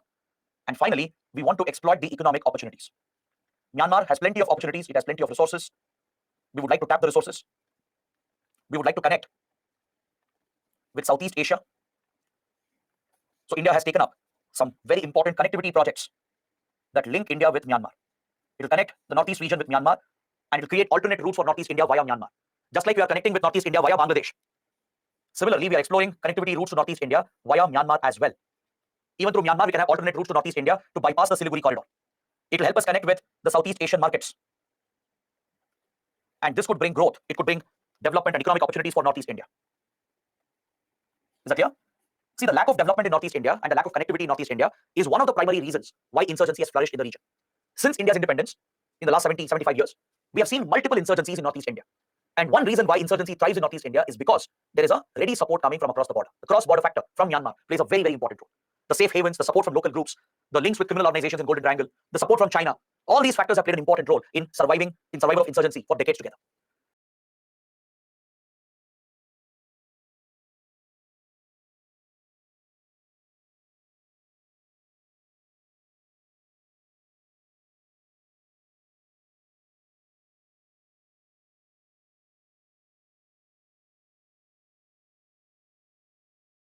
So one way to counter insurgency is to promote economic development. Other than improving border security, other than tackling the threats from a security angle, we have to improve the economic opportunities here, develop the region, and connect Northeast India with Myanmar and Southeast Asian countries. If you achieve that connectivity, if you create those opportunities, automatically the region will see development. It will see economic progress. And in regions where there is economic progress, automatically it helps in curbing extremism and radicalism. There is a direct link between extremism and radicalism. All right, there's a direct link between development and extremism. Areas which do not develop, they become vulnerable for extremist radical activities. And one way to counter extremist radical activities is to provide for economic development. Is that clear? Because when you create job opportunities, right, when you provide better education, better healthcare, better public services, automatically the youth, the people of the region, they will be focused on their lives, their livelihood, their career, their opportunities. They would not be interested in these extremist activities. So that is why it's important to develop the Northeast region, connect the Northeast region. So both Bangladesh and Myanmar are crucial for this reason, and hence Myanmar occupies a strategic location as far as India is concerned. Is that clear? So please remember these points, around 7 points that I've discussed. They are very, very important for a possible mains question. UPSC could ask you about the strategic location of Myanmar, or why Myanmar is important for India. How is Myanmar related to the stability in Northeast region? On these lines, questions can come. You have to highlight, explain all these key points. Understood? So with this basic understanding, I would like to proceed with my discussion and talk about the political situation in Myanmar. Let's understand the political situation in the country. For this, we have to look at the history of Myanmar as well. We need to see what has happened in Myanmar in the last 60, 70 years. How does it affect India? What's the current status? All right, all the points are there in the slides, but I would like to move away from the slide and discuss a little more than that. All right. See, Myanmar was also a British colony.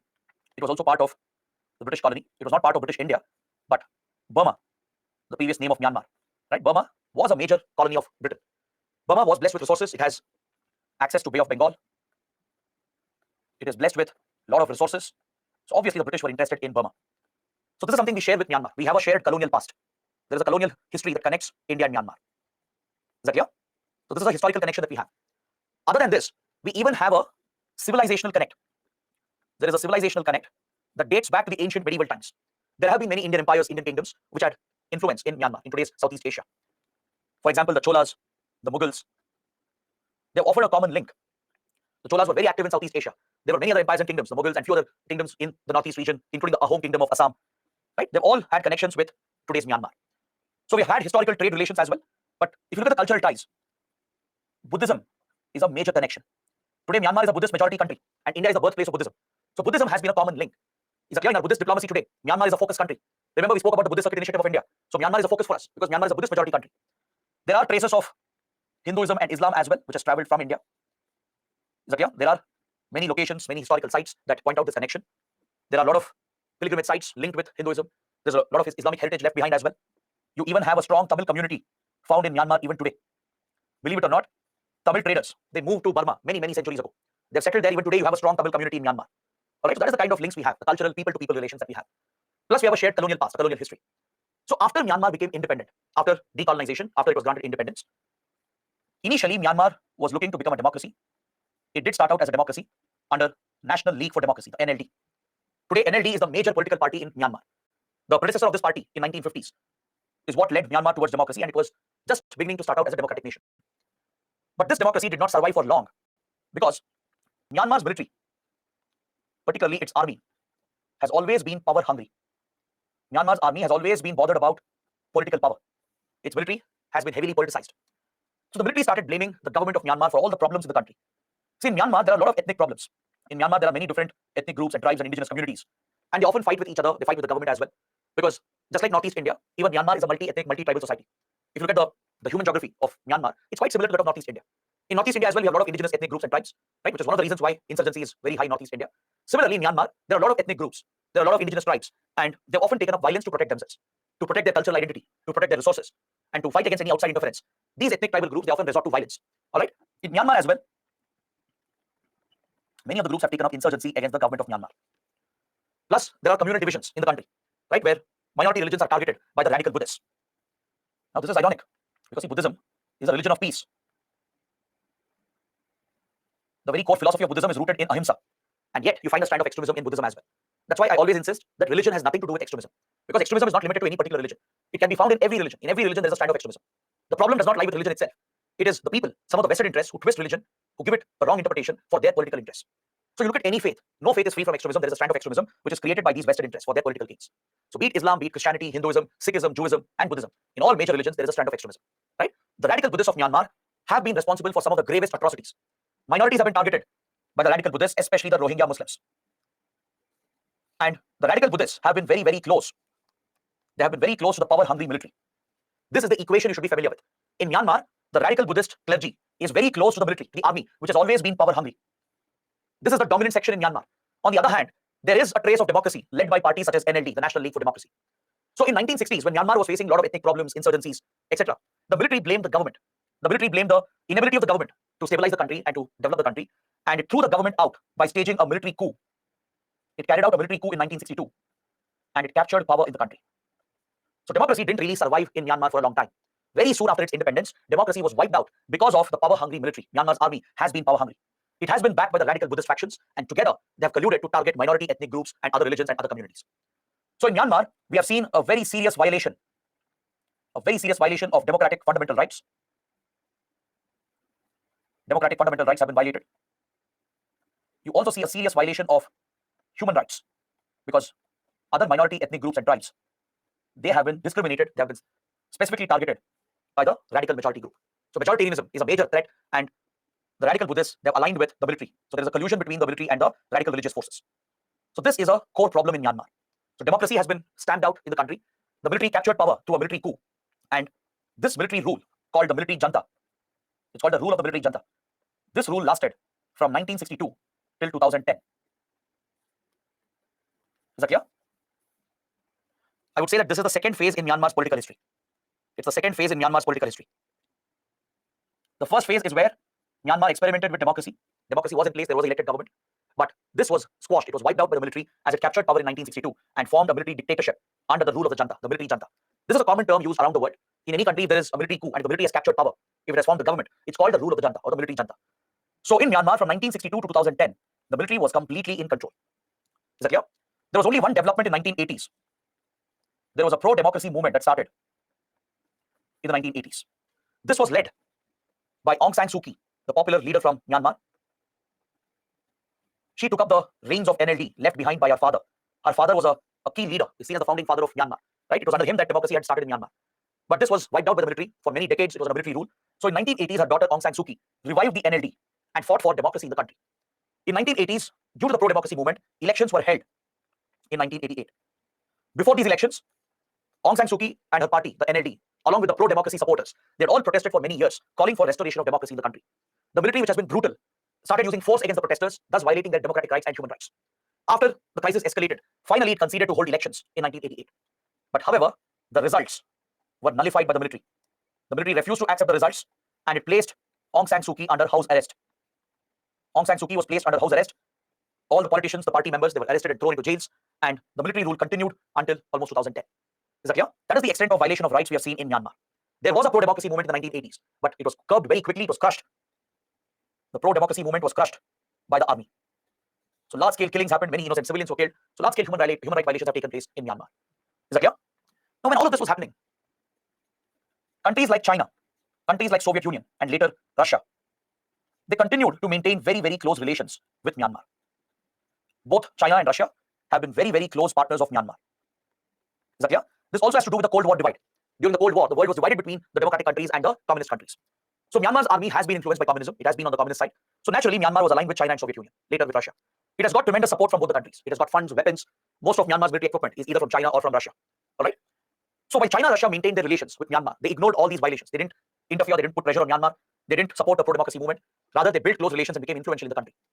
On the other hand, the Western countries, led by US and European countries, they were obviously opposed to Myanmar. They have always been hostile to Myanmar since the Cold War era. All right. See, it's not that Western countries genuinely care about human rights or democratic rights. They don't, right? They just use democracy and human rights as an excuse. US and European countries, they are very comfortable in dealing with dictatorial authoritarian governments when it serves their interests. For example, look at West Asian countries. Look at Saudi Arabia. Look at all the dictatorships in West Asian in the Gulf region. US and European countries are very close allies of them, extremely close partners. They're not bothered about human rights violations in those countries. They're not bothered about democratic violations. Why? Because these countries are serving Western interests. Same in Africa. Western countries work closely with African dictators if they are serving their purpose, or else democratic rights to interfere in those countries. So Western countries are very hypocritical when it comes to supporting democracy and human rights. It's just an excuse for them to interfere in another country to protect their interests. So Western countries here, they targeted Myanmar with economic sanctions, especially after Aung San Suu Kyi was arrested and after pro-democracy protesters were targeted. In 1980s, when these large-scale violations happened, right, the Western countries, they targeted Myanmar with crippling economic sanctions. So essentially, the Cold War had divided the region. Russia, China, the Soviet Union and China were backing Myanmar, whereas Western countries were targeting Myanmar for their own national interests. To counter the communist influence, to counter China and Soviet Union, Western countries were targeting Myanmar. All right, so it was hit with economic sanctions from Western countries following the pro-democracy protests and the arrest of Aung San Suu Kyi. That's why Aung San Suu Kyi was even awarded the Nobel Peace Prize for her efforts in restoring democracy in Myanmar. So essentially, the world was divided when it came to Myanmar. There were few communist powers supporting Myanmar all the time, supporting the military and the atrocities it was committing because they were protecting their own interests. Similarly, the Western countries were protecting their own interests and they were targeting Myanmar's army with sanctions. Now, this created a major challenge for India.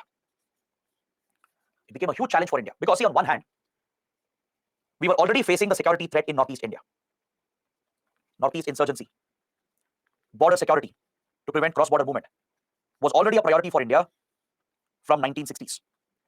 We knew the Chinese covert war against India via Myanmar. We knew that China was giving covert support to these insurgents and criminals to destabilize India, and Myanmar was a base for these Chinese intelligence operations. Is that clear? So on one hand, it was a top priority for India to counter China and to ensure that we tackle the security threats, because this was posing a serious threat to our sovereignty and integrity. India could have very well lost few territories in Northeast India if we hadn't dealt with them. So cutting off the Chinese support and having a friendly government in Myanmar was absolutely essential for India. It was a core priority for India, a core national interest. At the same time, we had a commitment to democracy and human rights. India being a democratic nation, right, a country which protects and supports human rights, we had a conflicting objective here. Whether should we follow the sanctions against Myanmar?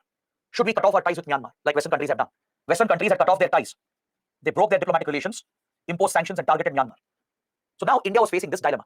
This dilemma has existed from 1960s, 1970s itself, and it further aggravated in 1980s when this crisis happened. So India had to make a choice. Either align with democratic countries and Western countries, cut off ties with Myanmar, and impose sanctions on Myanmar. That was one option, which was an idealistic option. It was an idealist option because it would be a policy based on ideals, based on principles, values, ethics, and morality. Because clearly what the army was doing in Myanmar was wrong, right? It was a grave violation of basic human rights, and it was an ideal commitment from India to support the targeting of Myanmar's army. But interestingly and surprisingly, India did not do this. We did not take an idealist stand with Myanmar. We ignored ethics, morality, values, and principles. We forgot for a second we are a democratic country. We ignored our own commitment to human rights. We kept everything aside because this was not our problem. I'm using very harsh words here, yes, because I want you to understand that international relations is a cold word, a very cold word, a cold-hearted word. That's how it should be sometimes. Sometimes there's nothing you can do in others' conflicts. So instead of meddling and interfering and compromising your interests, it's always better to protect your interests at least. Now look at the Russia-Ukraine war. Yes, we know what Russia has done is illegal. Russia has broken international law by invading Ukraine. Russia has committed massive atrocities, even possible war crimes against Ukraine.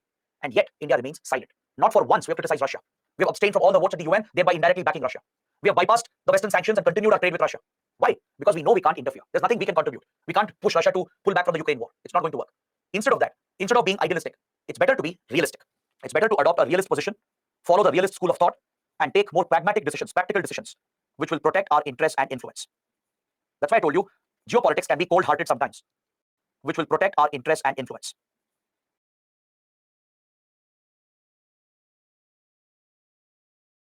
Your interest, it's always better to protect your interests at least. Now look at the Russia-Ukraine war. Yes, we know what Russia has done is illegal. Russia has broken international law by invading Ukraine. Russia has committed massive atrocities, even possible war crimes against Ukraine. And yet, India remains silent. Not for once we have criticized Russia. We have abstained from all the votes at the UN, thereby indirectly backing Russia. We have bypassed the Western sanctions and continued our trade with Russia. Why? Because we know we can't interfere. There's nothing we can contribute. We can't push Russia to pull back from the Ukraine war. It's not going to work. Instead of that, instead of being idealistic, it's better to be realistic.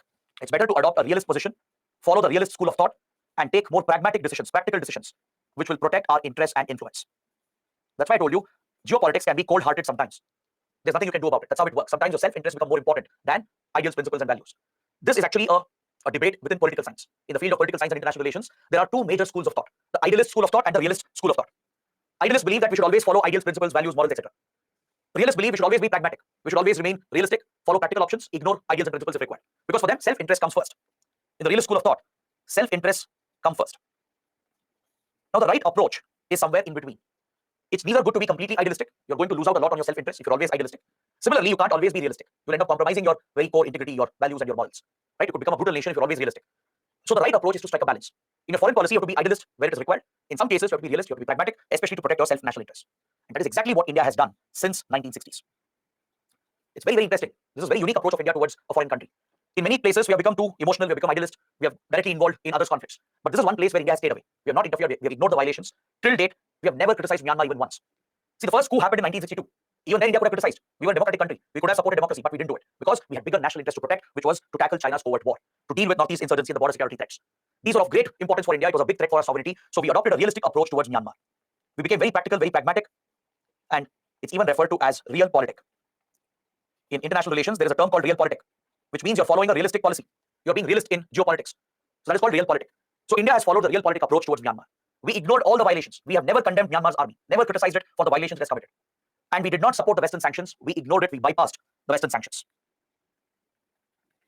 India bypassed the sanctions and we built our own close relations with Myanmar.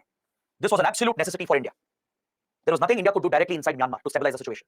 So better protect our interests, protect our borders, protect Northeast India, tackle insurgency and the threats, and more importantly, counter China. Because China was already influential. If we had taken a stand against the army, criticized them, Myanmar would have become hostile to India, which would have become a security nightmare for India. But thankfully, India did not do that. We adopted a realist approach, a realpolitik approach. We became very, very close to Myanmar's army. Even today, we actually have good relations with Myanmar's military junta. Is that clear? We got so close to Myanmar that we even provide funds to the military. We supply weapons to Myanmar. Is that clear? We have bypassed all the Western sanctions, ignored the Western threats, because we don't follow unilateral sanctions. Please write down this point. India does not follow unilateral sanctions in general. We only follow sanctions imposed by UN or multilateral bodies like FATF. If it's global sanctions backed by international institutions like United Nations or Financial Action Task Force, only then India will follow the economic sanctions.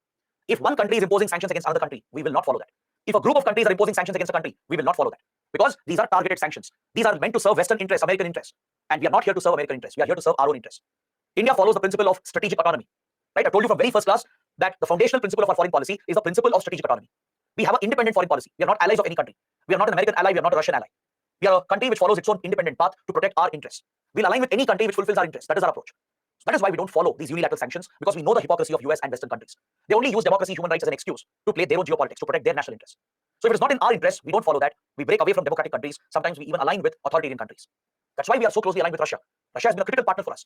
Similarly, we have very close relations with Myanmar's military, despite all the violations it has committed. In the last 60 plus years, it has committed brutal atrocities. It has killed thousands of people. It has committed war crimes in the country. And yet we ignore all of this. We have maintained very close ties. We have even given financial support. We have invested $2 billion in Myanmar. We have taken up key projects. We have supplied weapons. And believe it or not, just recently, we supplied a submarine to Myanmar. The Indian Navy gifted an old submarine, a Russian submarine. It was of Soviet origin. We have gifted the submarine free of cost to Myanmar's Navy. That is the extent of support, including military support we have given to Myanmar's army. India actually has fantastic relations with the army. After China, India is one of the most influential powers in Myanmar. We have retained this influence with China and as well as Russia because we had to counter China. At any cost, we had to cut the Chinese support and stabilize the Northeast region to tackle insurgency and the security threats. We could never do this without the support of Myanmar's government. So irrespective of who is in power, be it the military, be it authoritarian radical government, or be it a democratic state, doesn't matter to us. We have to deal with them. We have to have good relations with Myanmar's government, irrespective of the internal problems of Myanmar. So that is the broad approach India has taken towards Myanmar. We follow the same even today. All right. So when Aung San Suu Kyi was arrested, we didn't say a word. Aung San Suu Kyi has very close links with India. She has spent a large part of her life in India. She grew up in India as well, just like Sheikh Hasina. She's someone who believes in Gandhian principles. She's very influenced by India's freedom struggle and Gandhian philosophy. And yet we did not support Aung San Suu Kyi. We never publicly praised Aung San Suu Kyi and we remained silent when she was arrested. When democracy was again squashed in Myanmar, we didn't say a word about it. We didn't criticize the military because we knew how important Myanmar is. We knew what China was capable of. Right? If we had to protect the Northeast region, this policy was absolute essential for India. That is exactly what subsequent governments have done. Irrespective of which party is in power. Right? Every Indian government has followed the same approach. We have maintained a consistent, realist approach towards Myanmar. All right? The approach is very simple. Doesn't matter who's in power. Doesn't matter what's happening inside the country. We will remain close to the government. Is that clear? Of course, we want stability. We will try to give a nudge. We will encourage the country to change, but we'll not force them. We'll not join Western countries to impose their sanctions on them. That is something we'll not do. We'll give a nudge. We'll encourage them to make changes to be better, but we will not force them. We'll not interfere. We'll be close to the government. Doesn't matter who's in power. This is the simple approach we have followed, and by doing this, we have protected our interests. Myanmar's army has been close to India. We share intelligence with each other. We work with each other. We have conducted joint operations. There is a history of Myanmar allowing Indian special forces inside their own territory to conduct special operations. There have been many instances where our special forces have entered Myanmar's territory to conduct covert operations against insurgent groups, and Myanmar has often allowed that to happen. It has permitted them to happen. So that is the kind of relations we have built, and it clearly shows what priorities we have here in the country. All right. So this military rule continued until 2010. Now let me explain what happened after this. By 2010, Myanmar had come under a lot of pressure. The economic sanctions were having an impact. Myanmar's economy was suffering. See, Myanmar is actually blessed with great resources. It has plenty of resources, including hydrocarbon reserves in Bay of Bengal. Is that clear? Because even Myanmar shares the exclusive economic zone in Bay of Bengal. This is something we share with Bangladesh and Myanmar. Right? We have maritime borders with Bangladesh and Myanmar. Our EEZ is located next to each other's EEZ. So Myanmar is blessed with hydrocarbon reserves, plenty of important minerals as well. But Myanmar could never fully exploit its resource potential because of the Western sanctions.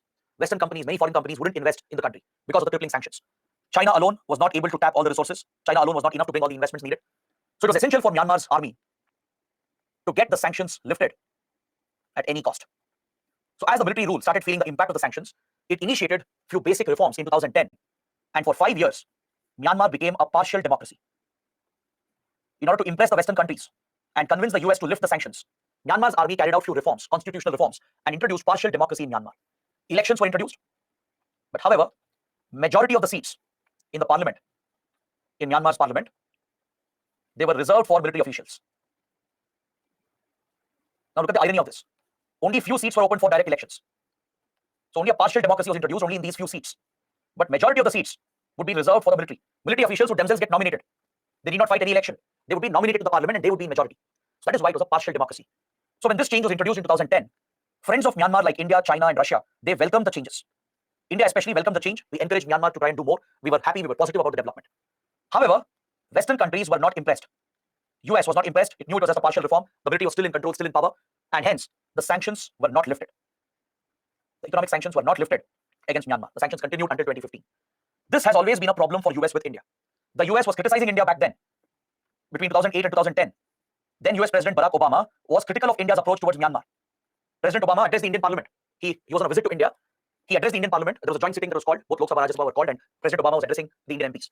So during the speech, he ridiculed India for siding with an authoritarian country like Myanmar, despite being a democracy. He urged India to act east, not just look east. It meant that US wanted India to join Western countries in imposing the sanctions. But US never understood India's priorities. India has been doing the right thing, protecting its own interests. That's why we are ignoring the internal problems and ignoring the sanctions. But US tried to put that pressure on India, but India did not fall for this pressure. We didn't accept the push given by US. We didn't allow US to pressurize India.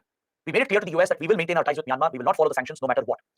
So Western countries did not recognize this change. It was a partial reform, so they did not lift the sanctions, but India was appreciative. We appreciated the partial change. It was making it easier for us to deal with Myanmar.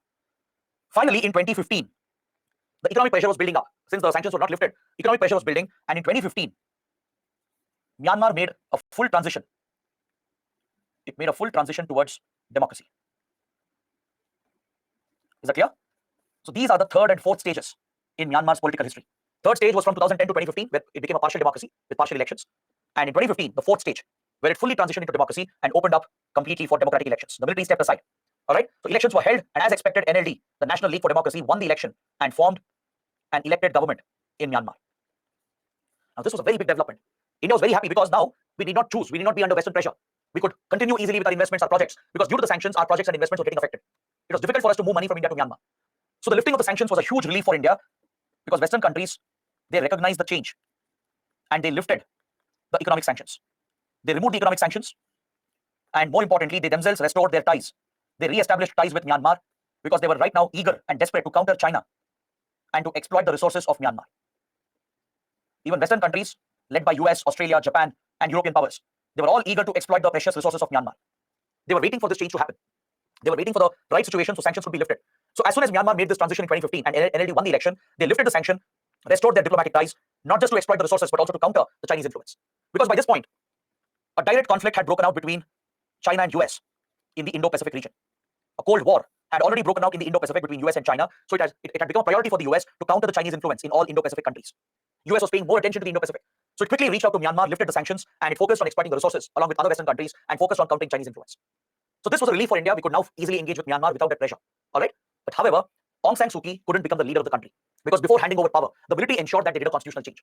They introduced a change that the president of the country cannot be married to a foreign national. This provision was deliberately added. A Myanmar citizen, if they are married to a foreign national, they cannot become the leader or the president of Myanmar. This was deliberately added to target Aung San Suu Kyi because she is married to a British national. Her husband is a British citizen. So as a result, Aung San Suu Kyi, the leader of NLD, could not become the president. Right? However, she became a state councillor. She became a state councillor, which is a nominal position, somewhat equivalent to the president of India. All right. So she became the state councillor in a nominal position, and there was an elected government in place, and Myanmar had now transitioned into a democracy. Now, after this, one was hoping that things would remain stable, things would remain as it is. But even when Myanmar was a democracy, there was massive targeted violence against the Rohingyas. During this period, from 2016 to 2017, there was large-scale violence committed against the Rohingya Muslims. This was a targeted communal attack led by radical Buddhists, supported by the army of Myanmar. Myanmar's army has conducted counter-terror operations, and in the name of counter-terrorism, it has targeted Rohingya civilians. It has led to a massive crisis, a humanitarian crisis in Myanmar. Many of them have equated this with a genocide, where Rohingyas have been specifically targeted by the majority community with the support of the government. So when this crisis erupted, the NLD remained silent. Aung San Suu Kyi did not say a word. NLD, even though it was a democratic government, it didn't do anything to protect the Rohingyas. That is why Aung San Suu Kyi faced a lot of criticism. From around the world, there was a call to revoke the Nobel Peace Prize, to take back the Nobel Peace Prize that was given to Aung San Suu Kyi. But one can understand why Aung San Suu Kyi and NLD government weren't speaking about it, weren't acting against the violence. It's because even though democracy had been installed, the military was still in control. Such power-hungry militaries, they don't go away so easily. It's like Pakistan. In Pakistan, there is a dual control. There is an elected government. Pakistan is a democracy for the sake of it. On paper, Pakistan is a so-called democracy. Elections happen, there is an elected civilian government. But the real authority is not with the elected government. The real power is with the Pakistani army, the deep state of Pakistan. Something similar happens in Myanmar as well. The military, even though it stepped aside and allowed elections to happen and allowed elected government to form, it was just a nominal change. Even now, the key power and authority was under the military's control, and Aung San Suu Kyi knew very well about this. The NLD knew about this, of course.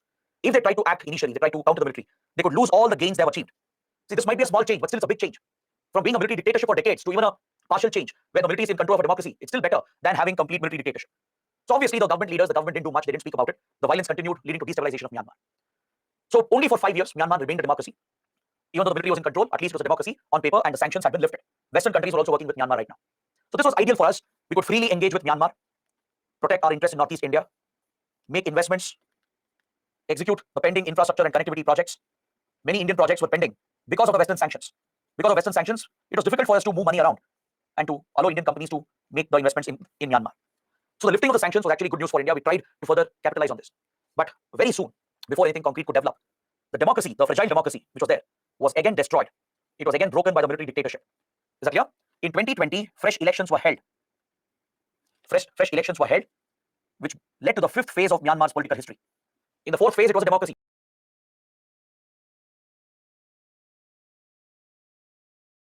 2020. But in these elections, NLD won the election again. So NLD was becoming more and more popular. It clearly showed the popularity of democracy, the acceptance of democracy by the people. It showed how popular Aung San Suu Kyi was. Now this couldn't be accepted by the military. The military started panicking. They became insecure. They saw that day by day democracy was trending in the country in the last 5 years, from 2015 to 2020. Even though the military was in control, democracy was gaining popularity day by day. So maybe 15, 20 years down the line, the elected government would have become more powerful, thus sidelining the military. So as NLD won the elections again with a conclusive majority, the military started panicking. They felt insecure, they felt losing control, and what they did was they again nullified the election results. They brought up baseless allegations of electoral malpractices. The army brought up allegations without any evidence. It alleged that electoral malpractices had been committed. It said that elections were a fraud. It blamed NLD for resorting to fraud. It even filed fake cases against Aung San Suu Kyi and others. They filed cases against political leaders for violating COVID-19 restrictions. On such flimsy charges, the leaders were arrested again, jailed, thrown into house arrest, and democracy was again suspended. NLD had clearly won. It was supposed to form the government. It was supposed to form the second democratic government in the country. But the military nullified the results, brought up these allegations, suspended democracy, and declared emergency again in February 2021. So in 2021, Myanmar was back to where it started. It became a military dictatorship again. It's come back under the junta rule, and now it has been 2 years since this crisis began. Since the last 2 years, there have been a lot of atrocities that have been committed in Myanmar. Pro-democracy movement has strengthened. All the political parties, they have come together to form a national unity government, and they have been leading a pro-democracy protest. They are fighting for democracy. Many civilians have supported the protests, and these protests have been targeted by the army. The army has used massive violence against the protesters. So over the last 2 years, hundreds of innocent civilians have been killed. There has been large-scale violation of human rights and democratic rights. All political parties have been suspended, and many leaders have been placed under house arrest again. Is that clear? The pro-democracy movement has been supported by many ethnic groups. Many ethnic groups, such as the Chin community, the Chins, who are fighting insurgent war against the army, who are engaged in insurgency in Myanmar. They have sided with the pro-democracy movement. So Myanmar has targeted all these protesters, all those who are opposed to it. It has even conducted airstrikes to target its own people. Is that clear? The army has been using massive force to break the protest, to kill the civilians, to scare the protesters away. It has targeted the politicians and the political parties, which are united today and which are together protesting for democracy. It has targeted the rebel groups, which are supporting the pro-democracy movement, conducted airstrikes against them as well. Some of these airstrikes have landed in Indian territory. Recently, just a couple of months back, Myanmar's Air Force used fighter jets to bomb few Chin insurgent camps near the India-Myanmar border, and some of the missiles, they hit Mizoram and Manipur. Along the Mizoram-Manipur border, the bombs landed in India. Luckily, there was no damage on the Indian side, but it was a breach of Indian sovereignty by Myanmar's armed forces. So that is the extent of the crisis today. It has triggered a refugee crisis. Obviously, those who are scared for their lives, they have fled the country, especially the Chins, and they have entered Mizoram and Manipur in quite large numbers. Because Chins have relatives in Mizoram and Manipur. They are connected with the Mizos and other tribes of Northeast India. So they have crossed the border, sought support in Myanmar, in Mizoram and Manipur, and it has led to a refugee crisis, which is placing a burden on India. Even political refugees, for example, former politicians, former officials who are against the army, they've all fled the country and they've sought refuge in India. Is that clear? So today we are dealing with an extremely volatile Myanmar. That is the current political situation. There have been large-scale violation of rights. There is complete destabilization which has happened, and it has triggered a refugee crisis where there is a refugee flow into the northeastern states, especially into Mizoram and to an extent into Manipur as well. All right. Again, during the crisis, we haven't condemned Myanmar. We haven't targeted the military. We haven't blamed the army for the whole crisis. We have just been encouraging to restore stability, to restore democracy, to restore human rights. We are just urging Myanmar, requesting it. We are not forcing it, not targeting it. However, the Western countries, they have cut off ties again, and they have reimposed sanctions on Myanmar. Is that clear? So this is the current status in Myanmar, and this is the relationship that we have built with Myanmar. This covers the political aspect of the relationship. Western countries, which were completely upset with the emergency that was declared, they broke the ties again, and they have punished Myanmar with economic sanctions again. So now this creates more problems for India. We have a lot of pending projects. They're going to get stuck. It will not be easy for Indian companies to take up the projects because of the sanctions. Plus the crisis, the constant violence, attacks, and destabilization is not the right environment for projects and investments to happen. So this is a major concern for India. This is a dilemma for India. There are no easy choices here. So we have again taken the realist path, the pragmatic path. We have ignored the sanctions. We have not criticized the military. We have just been urging the military to maintain stability, to restore normalcy in the country. All right. So this is what you should know about the political crisis and the kind of political relations we have built with Myanmar. All right. So on this note, I would like to stop my discussion for today. The political crisis and the kind of